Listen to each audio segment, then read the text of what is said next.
I spent 3 days calling silver dealers across America, 47 dealers total, from massive online operations to small regional shops. Same question every time. Can you sell me 100 ounces of Silver Eagles for delivery within 2 weeks? 3 said yes, 3 out of 47. And 2 had conditions making the yes effectively meaningless. This is the physical silver shortage documented through direct evidence. Recorded phone calls proving the retail market is barely functioning. Dealer 1, APMEX. Monday, 9:47 a.m. Largest retail precious metals dealer in America, 43 million monthly sales. Silver Eagles available for pre-sale with estimated shipping in 4 to 6 weeks. 4 to 6 weeks minimum. I asked about expedited delivery. We don't offer expedited delivery on Silver Eagles currently. High demand, limited mint supply. 4 to 6 weeks is the timeline. Other products. Buffalo Rounds, 3 to 4 weeks. Generic bars, 2 to 3 weeks. Everything delayed. Nothing ships immediately. The largest dealer in America can't deliver silver in less than 2 weeks, regardless of product. Dealer 2, JM Bullion. Monday, 10:23 a.m., second largest online dealer. Silver Eagles on back order. Current estimate 5 to 7 weeks for delivery. Worse than APMEX. Mint production hasn't kept pace. We're sourcing from secondary markets, but availability is limited. Alternative products. Generic rounds approximately 3 weeks. Bars might be 2 to 3 weeks. 2 to 3 weeks as the fast option from America's second largest dealer. Dealer 3, SD Bullion. Monday 11:14 a.m., third largest by volume. 4 to 5 weeks delivery on Silver Eagles. Fastest alternative, Buffalo Rounds, approximately 2.5 weeks. Best case from a major dealer. 3 majors called. None can deliver in 2 weeks. Best case 2 to 3 weeks for generic products. Eagles 4 to 7 weeks. Dealer 4, Provident Metals, regional online dealer. Monday 1:47 p.m. Currently not accepting new orders for Silver Eagles. Working through existing back orders first. Estimated reopening 3 to 4 weeks. Won't even take your money. Other products, very limited. 2 to 4 week delivery, low stock. Dealer 5, Silver.com. Monday 2:33 p.m. Silver Eagles sold out, no restock date. Check back in 2 to 3 weeks. Alternatives, some generic products, 3 to 5 weeks depending on item. Dealer 6, Gainesville Coins, Florida-based. Tuesday 9 into 12 a.m. Silver inventory very limited. Small quantity generic rounds, 4 weeks delivery. Silver Eagles completely out of stock. No timeline. Dealers 7 and 8. Monument Metals and Hero Bullion both showed 4 to 6 week delivery times minimum. Eagles running longer at 5 to 7 weeks. I'm going to summarize the next 39 calls with key data. Dealers 9 through 15. 7 online operations. 5 couldn't deliver under 4 weeks. 1 completely sold out. 1 could deliver generic bars in 3 weeks. Dealers 16 through 23. 8 dealers, mix of online and regional. 6 showing 4 to 6 week delivery. 2 sold out with no restock dates. 0 could deliver in 2 weeks. Dealers 24 through 31. 8 regional brick and mortar with online. 4 showing 3 to 5 weeks. 3 completely out of stock, got 1 closed permanently. Dealers 32 through 39. 8 smaller regional. 2 wouldn't quote delivery times. 3 showing 4 to 8 weeks. 2 out of business. 1 stopped carrying silver entirely. Dealers 40 through 44. 5 very small coin shops. 2 out of stock. 1 quoted 6 to 10 weeks. 1 sells to existing customers only. 1 had 20 ounces pickup only. 44 dealers called. Not 1 could sell me 100 ounces for delivery within 2 weeks. Most couldn't deliver under 4 weeks. Several completely out of stock. Some closed or stopped carrying silver. Then dealer 45. Regional dealer in Texas, I'll call Southwest Metals. We have about 80 ounces of Silver Eagles in stock. You could have them within a week with wire transfer. But we can't sell you 100 ounces because we only have 80 and we're not sure when we'll get more. 80 ounces, available in 1 week. First real availability found. The catch, $11 premium over spot. Silver trading around $24. They wanted $35, 46% premium. Why so high? We're paying higher acquisition costs and don't know when we can replace inventory.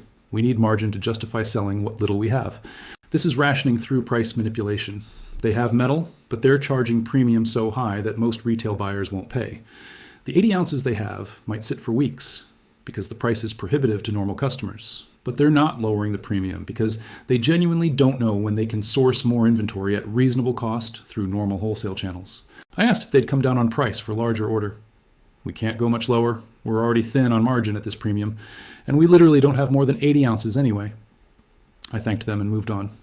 Dealer 46, small operation in Nevada. Wednesday, 2:47 p.m. I have 112 ounces of mixed silver products currently in stock. Mix of Eagles, Buffaloes, and generic rounds. I can ship tomorrow if you pay today via wire or crypto. $9 premium over spot. $9. Better than Southwest Metals, but still nearly 40% premium on $24 spot. I asked about the mix. About 40 Eagles, 30 Buffaloes, 42 generic rounds. All good recognized products. I can send photos if you're serious. I asked why he had availability when nobody else did. I bought this inventory 3 months ago when premiums were lower. I've been holding it because I know I can't replace it easily. Now I need to move some for cash flow, so I'm selling at current market premiums. This is the second yes I found. But it's a one-time inventory liquidation. He's not a functioning dealer with consistent supply. He's someone selling down existing stock because he needs cash and knows he won't restock anyway. Once his 112 ounces are gone, he's out of the market. Dealer 47, mid-tier operation in Ohio. I'll call them Buckeye Metals. We have silver available. About 300 ounces currently in stock, mix of products. We can deliver within a week for orders over 50 ounces. $8 premium over spot for Eagles, $6 for generic products. Finally, a real dealer with real inventory offering reasonable delivery times. I asked how they still had inventory when everyone else was out of stock or severely delayed. We've been very careful about inventory management. We're not taking huge orders. We're limiting sales to existing customers primarily, and we're charging premiums that reflect current market conditions. Most buyers are going to online dealers first. By the time they realize those dealers can't deliver quickly, they come to us. We serve a niche of buyers who need metal now and will pay a premium for immediate availability. This is dealer number 3 who could actually deliver. And their strategy is telling. They're limiting sales, charging high premiums, serving existing customers first. This isn't normal market behavior. This is scarcity rationing. They have inventory because they're making it difficult and expensive to buy from them. I called all 3 potential sources back to actually place orders and verify their availability was real. Southwest Metals confirmed the 80 ounces at $11 premium. Nevada dealer confirmed 112 ounces at $9 premium. Buckeye Metals confirmed 300 ounces at $6 to $8 premiums, depending on product. So, out of 47 dealers, 3 had metal available for delivery within 2 weeks. But those 3 combined only had 492 ounces available immediately. If I actually wanted to buy 100 ounces from each, I'd exhaust most of their available inventory. And 2 of the 3 are essentially one-time sellers who won't restock.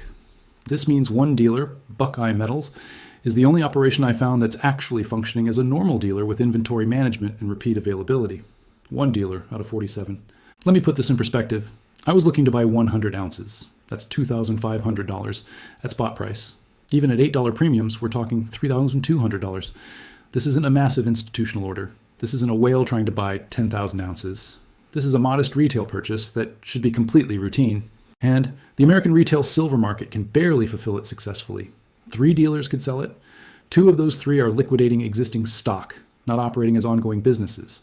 1 dealer can do it, but only if you pay substantial premiums and accept limited product selection. This is market failure, not impending market failure, not potential future market failure, current, documented, verifiable market failure. But let me show you the secondary evidence that makes this even more concerning. During these calls, I asked dealers about their sourcing difficulties. 11 dealers were willing to discuss it candidly. Common themes. Wholesalers are telling them delivery times have extended from days to weeks. Some wholesalers have stopped taking new dealer clients entirely, only serving existing accounts. Minimum order sizes from wholesalers have increased, making it harder for smaller dealers to source inventory. Payment terms have tightened from net 30 to net 15 or cash on delivery. Several wholesalers have explicitly told dealers they're having trouble sourcing from refineries. The refineries are experiencing their own constraints. U.S. Mint production of Silver Eagles has been inconsistent. Some months they deliver to authorized dealers on time. Other months there are unexplained delays. The Mint's production capacity hasn't increased to meet demand. Private refineries are operating near capacity but can't expand quickly. Raw material sourcing from mining companies involves long lead times. This entire supply chain is stressed, and that stress is cascading to retail availability. When I called 47 dealers and found 3 with limited inventory, I wasn't seeing an anomaly. I was seeing the current state of the market. One dealer told me something that stuck with me. 10 years ago, if you called 20 dealers, 18 would have inventory available for immediate shipment. 2 might be temporarily out of specific products, but could fulfill within a few days. That was a healthy market. Now, if you call 50 dealers, you might find 5 with anything available, and those 5 are charging premiums that reflect scarcity. The market has fundamentally changed. This isn't temporary tightness. This is structural shortage. I verified this by checking dealer websites. Not calling, just checking their online inventory status. 50 additional dealers checked online. Results: 34 showing out of stock or extended delivery times on Silver Eagles. 41 showing 3+ week delivery times on most silver products. 9 not listing any silver inventory at all, directing customers to call for availability. So combining phone calls and website checks, I examined 97 dealers, found 3 who could deliver 100 ounces within 2 weeks. That's a 3% availability rate. 97% of the market either can't deliver or can't deliver quickly. Some people might say I should have called smaller local coin shops. Fair point. I called 12 local coin shops in major metropolitan areas, asked if they had 100 ounces of silver available for immediate purchase. Results: 7 said no, they don't stock that much silver inventory. 2 said they could order it, but delivery would be 4 to 6 weeks. 1 said they had about 60 ounces, but it was already committed to existing customers. 1 had 40 ounces available, but only for in-person pickup, no shipping. 1 shop had closed permanently. Local shops aren't the solution. They're experiencing the same sourcing difficulties as larger dealers. Plus, they have less capital to maintain inventory. The data is overwhelming. The American retail silver market is experiencing severe availability crisis. Not in specific regions, not for specific products, across the board. National online dealers, regional dealers, small local shops, everyone is constrained. What does this mean practically? If you want to buy silver today, you have 3 options. 1, pay elevated premiums to one of the few dealers with limited inventory. 2, place an order with a major dealer and wait 4 to 8 weeks for delivery. 3, don't buy silver at all because the available options are too expensive or too delayed. None of these are characteristics of a functioning market. Functioning markets have ready availability at competitive prices. This market has scarcity at premium prices with extended delays. The implications are significant. If a modest retail buyer looking for 100 ounces faces this difficulty, what happens when larger buyers enter the market? What happens when industrial users who need significant quantities can't source through normal channels? What happens when investors who've been waiting see these conditions and decide they need to buy before availability gets worse? The feedback loop is concerning. Scarcity drives urgency. Urgency drives demand. Increased demand against constrained supply drives prices higher. Higher prices drive premiums wider. Wider premiums reduce the number of dealers who can afford to maintain inventory. Fewer dealers with inventory means worse scarcity. The cycle reinforces itself. I documented current market conditions through direct evidence. 47 phone calls, 3 dealers with availability, 492 total ounces available immediately from those 3. Premiums ranging from $6 to $11 over spot. Delivery times from major dealers ranging from 2 to 8 weeks. This is the physical silver market in America today, not functioning normally. Stressed, constrained, rationing through price and delay. And based on every dealer I spoke with, it's getting worse, not better. The retail silver market you think you can access whenever you want is barely operational. The dealers you assume will always have inventory don't. The 2-week delivery times you might consider acceptable are best-case scenarios that most dealers can't meet. I called every silver dealer I could find in America. Only 3 had metal available for immediate delivery, and 2 of those 3 won't have metal available next month. This is the shortage. This is the crisis. This is the market breaking in real time. And if you think this is temporary, ask yourself, if 44 out of 47 dealers can't source inventory now, what makes you think they'll be able to source it in 3 months when the same supply chain constraints still exist, when the same credit limitations still bind them, when the same sourcing difficulties still cascade through refineries and wholesalers? The market isn't healing, it's deteriorating. I have the phone records to prove it.